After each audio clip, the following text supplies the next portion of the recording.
tal? ¿Cómo están? Bienvenidos al Bote Pronto del día de hoy. Saludo al doctor Héctor Aguilar Camín. Héctor, ¿cómo estás? Qué gusto Muy saludar. bien, Carlos. Juan, ¿cómo están? Juan Ignacio Zavala, ¿cómo estás? Bien, buenas noches, Qué Héctor, bien. buenas noches. Yo creo que hoy debemos arrancar con Héctor, porque Héctor, que son dos o tres columnas que has insistido en un asunto que hoy no está resuelto, que le faltan trámites, que de alguna manera todo el mundo da por hecho, pero que no sabemos qué va a pasar. Y que es el asunto de la repartición de, pues ahora sí que de los escaños, ¿no? Sobre todo en la Cámara de Diputados, pero también en el Senado, Así es. con base en arreglos raros, en una ley complicada, etcétera, etcétera, que puede hacer que Morena tenga la mayoría calificada o que no la tenga, pues. Así que, Héctor, ¿por qué no arrancas tú explicándonos dónde está el meollo de esta asunto? Bueno, yo creo que el problema, y voy a seguir hablando de eso, es que se está dando por hecho una cosa que necesita todavía un procedimiento largo, minucioso y que es el definitivo. Necesitan terminar de hacer el conteo real de los votos. El INE. Y una vez hecho eso, el INE tiene un procedimiento complicadísimo para asignar cuántos asientos en la Cámara de Diputados y cuántos en la Cámara de Senadores van a tener los distintos partidos. Según lo que ha dicho la Secretaría de Gobernación a los 2 días, el oficialismo, la coalición que gobierna, va a tener prácticamente va a tener mayorías calificadas de sobra en la Cámara de Diputados y -2 senadores en la Cámara de Senadores. Eso se ha dejado de discutir como si fuese un hecho. No es un hecho. El resultado de esto que dice la secretaria de Gobernación sería una violación a la Constitución. Sería tener en la Cámara de Diputados 63 diputados más que los 300 que dice la Constitución que ningún partido puede tener, más. Y sería también una violación a lo que dice la Constitución, de que ningún partido debe tener una sobrerepresentación superior al 8%. Entonces, como en la Constitución no dice coalición, la palabra coalición, se está tomando que las coaliciones sí pueden tener lo que pretende hoy Morena y sus aliados, que es tener 24% más de sobrerepresentación en la Cámara de Diputados y en el Congreso. Este pedazo de haber ganado 54% de los votos y querer el 74% o el 73% de los asientos, es una sobrerepresentación como del 20%. Equivale a 7 millones de votos. Es como si les dieran 7 millones de votos que no les dieron los votantes. Entonces, el problema yo creo que hay que discutirlo por lo menos. ¿Por qué razón un partido o una coalición va a tener una sobrerepresentación que no les dieron los votantes, que le dan reglas, technicalities, asuntos, negociaciones parlamentarias entre los partidos y que hacen un enredo gigantesco, pero que no cambia el hecho básico de que dan como resultado congresos con sobrerepresentación anticonstitucionales? Es decir, en donde un voto no vale un voto, no es un ciudadano un voto, sino un voto por el Partido Verde vale 1.40 y un voto por el PAN vale 1.1.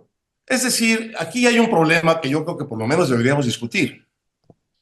Ahora, Juan Ignacio, estas sobrerepresentaciones, yo me acuerdo Ciro Murayama diciéndolo mucho después del 18, etcétera, y yo tengo esta impresión que tuvieron una buena estratega legaloide los Morena y sus aliados como para acomodar las cosas, para acabar con esto, porque leía yo hoy a Jorge Castañeda hoy en el Universal. Hay algunas decisiones interesantes de los tribunales, etcétera, porque tenemos un lío legal sobre la sobrerepresentación. Existe, pues, ¿no, Juan? Sí, sí, claro, y bueno, en su momento el INE y el tribunal pues también tomaron una resolución para que no volviera a suceder eso. Exactamente, después de ese... Porque ¿no? lo hicieron en el 18 también. Exactamente, ¿no? Digamos, ante este Podrían ser cosas que pasan después de ser aplastado, ¿no? Las elecciones, se agandallan la Cámara. Es lo que está pasando. Y es lo que va a pasar. Nos tienen, aquí vamos para allá con la reforma judicial, los ministros, los jueces, y en vía de mientras se agandalla la de diputados, se agandalla la de senadores. Porque es correcto lo que dice Héctor. Caray, pues oye, si ganaste 2-1 en la Copa América, no va a resultar que ganaste 4-1. No. Claro. Oye, no, que la ley que dice que ganaste 4, si metiste 2 es 2, ¿no? Entonces, creo que todo esto que viene de una democracia sobreregulada, Cierto, en nuestro caso, donde, Exacto. donde cierto, todas las leyes que se hicieron en un momento para ayudar a las minorías, por ejemplo, o para tener cierto. realmente representaciones proporcionales, ahora son a favor de la gran mayoría, de quien tenga la gran mayoría, ¿no? O sea, está siendo al revés de la intención de lo que dicen por ahí el espíritu de la ley, ¿no? Cómo nace y para qué se hace. Y estamos precisamente yendo en contra de todo eso. Ahora, Decías, Héctor, porque lo has estado leyendo y estudiando. Primero es el INE. El INE va a tener que repartir ya que haya acabado todos sus procedimientos. Y sí, eso, y eso lo ratifica el tribunal y además ahí habrá impugnaciones de lo que el INE reparta, ¿no? claro, pero eso, tanto lo que pasa en el INE como lo que pasa en el tribunal, no es la lectura de un código en el que todo el mundo está de acuerdo. Es una materia de interpretación. Se puede votar a favor de esto o en contra de esto. Es una materia de interpretación. No hay un librito en donde ya todo el mundo sabe que tiene que conceder la sobrerepresentación. ¿Por qué es importante mucho más que nunca este tema de la sobrerepresentación ahora? Porque lo que se está jugando, si la mayoría oficialista tiene mayorías calificadas en el Congreso, es un cambio de régimen. Es un cambio de régimen, no es un cambio de gobierno, es un cambio de régimen en el que el gobierno y su mayoría parlamentaria puede cambiar la constitución como quiera, puede quedarse con los tres poderes. De manera que esta situación específica es una circunstancia histórica que no tiene nada que ver con los precedentes de cómo han juzgado esta materia ni el INE ni el TRIFE. Sí tiene que ver, pero no debería ser dominante el precedente, sino lo que están aprobando. Si aprueban esto, aprueban un cambio de régimen. ¿De veras? 11 legítimos consejeros electorales y 5 legítimos magistrados van a decidir mediante la sobrerepresentación anticonstitucional de la mayoría oficial que haya un cambio de régimen en México. Yo creo que deberían por lo menos pensarlo porque es una decisión demasiado grandota para 16 personas. Ahora, Juan, es interesante porque todo el discurso de Morena, de Claudia Sheinbaum, del presidente, es que esto es un cambio de régimen, exactamente lo que está diciendo Héctor, ¿no? Aunque los votos no estén ahí, pues, ¿no? Pero esa es la narrativa, ¿no? Que se ha impuesto, bien, como bien lo dice Héctor, desde cuando salió la Secretaría de Gobernación a decir, así quedan divididos, y ahí nos quedamos, ¿no? Pero está dicho en las 20 leyes que quieren aprobar. Sí, sí, sí. Ahí está escrito. Aunque, bueno, al final del día estamos asistiendo a cosas que no se hicieron, ¿no? El presidente López Obrador no hizo un cambio de régimen. No lo hizo. Hizo No, no, no, un no. cambio de gobierno, etcétera, pero no logró un cambio de régimen. Si nosotros vemos la historia del Tribunal Electoral en el López Obradorismo, ha sido de dinamita pura de gobierno. Desde un inicio, el ministro Saldívar operó para quitar a Yanín Otalora, que era presidenta del tribunal, para bajarla y la quitaron, ¿eh? La quitaron a los 3, 4 meses de haber entrado, porque había fallado en contra sobre las elecciones en Puebla.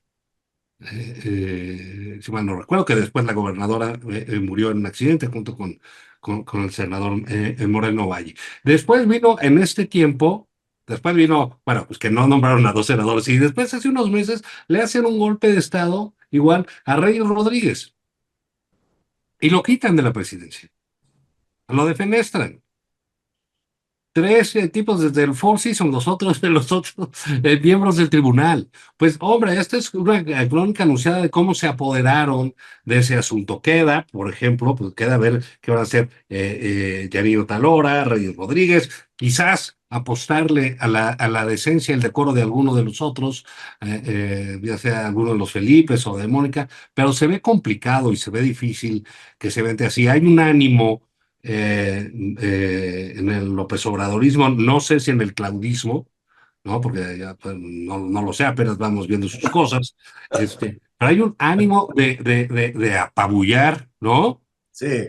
De no dejar ningún resquicio de ninguna nada. Oye, estás viendo que el PRD ya valió oro. Oye, estás viendo que el PRI se está suicidando o recurrió a una muerte asistida por su propio presidente. Estás viendo que el PAN no atina nada. Y hombre, todavía quieren dañarse el Congreso. Digamos, un poco de mesura no estaría mal, pero digamos, sí se veía venir todo esta estrategia de apoderarse del tribunal y de sus decisiones últimas. Si lo hicieron porque iba a haber pleito en las elecciones, porque se pensaba que iban a ser muy competidas Veracruz, la Ciudad de México, compañía, y que iban a acabar en el tribunal, pues no, resultó que lo que va a acabar No, en el tribunal es la inmensa mayoría, ¿no? Entonces creo que sí es un tema que habrá que poner la luz, como dice Héctor, en los consejeros y en los magistrados del tribunal. Sí, están frente sí, a una porque situación no es histórica. una fórmula matemática, como bien dice Héctor, todo es No, no, no, interpretación. no, no. No es un Excel, dijeron algunos, no te No, lo no, no. pongas y Es un asunto de criterio que tiene ciertos precedentes de los propios órganos debatiendo estas cosas. Pero lo que se está jugando nunca se había jugado aquí. Por tanto, los precedentes no tienen tanto peso, no deberían tener. Porque lo que se está jugando aquí es si hay un cambio de régimen hacia un régimen autocrático o hay una permanencia del régimen vigente con un gobierno muy poderoso. Gobierno poderoso es una cosa que conocemos en México y con la que más o menos hemos tratado. Con una autocracia legal no la conocemos. esa es la importancia de esta discusión. Gracias, Héctor. Gracias, Juan Ignacio. Gracias, que les vaya a todos bien.